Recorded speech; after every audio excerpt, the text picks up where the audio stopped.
পুলিচৰ নিযুক্তি যাতে নিয়মীয়াকৈ হয়, এই গোটেই কথাবোৰে আলোচনা কৰা হৈছে। ছেপ্টেম্বৰত আগতে আৰক্ষীৰ নিযুক্তিও হয় আৰু ছেপ্টেম্বৰত নতুন এডভাৰটাইজো ওলায়।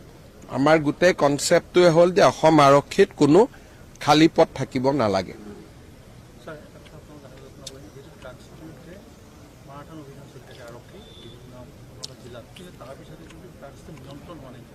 ড্ৰাগছ নিয়ন্ত্ৰণ হ'বই নোৱাৰে, কাৰণ ই এটা বহুত ডাঙৰ চক্ৰ। মণিপুৰত আপোনালোকে জানে, ম্যানমাৰত জানে, হাজাৰ হাজাৰ বিঘা মাটি পপি কাল্টিভেশ্যনত আছে। গতিকে এই যুঁজটো দীৰ্ঘদিনীয়া যুঁজ, এইটো এটা দুটা দিনত জিকিব পৰা যুঁজ নহয়। ই দীৰ্ঘদিন ধৰি তাক লাগি থাকিব লাগিব।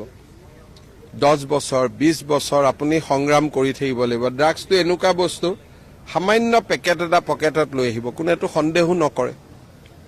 সেইকাৰণে এই যুঁজখন এনেকুৱা যুঁজ যে ইয়াত ৰিজাল্ট 2 বছৰ 3 বছৰ কাৰণে নহয়, দীৰ্ঘম্যাদী এটাৰ পিছত এটা কেছ ধৰি তেওঁলোকক ফাইনেন্সিয়েলি উইক কৰি দিব লাগিব, হেণ্ডলাৰবিলাক ধৰিব লাগিব, তেওঁলোকৰ বেকৱাৰ্ড ফৰৱাৰ্ড লিংকেজ কৰি তেওঁলোকৰ মালিকৰ ওচৰলৈকে যাব লাগিব। এটা সময়ৰ পিছত আমি যাব নোৱাৰো, নেক্সট এড্ৰেছটো ম্যানমাৰত আহি যায়। সেইকাৰণে এইটো এটা দীঘলীয়া সংগ্ৰাম। ইয়াৰ কাৰণে সমাজ আৰক্ষী দুয়োটাই বহুত ধৈৰ্য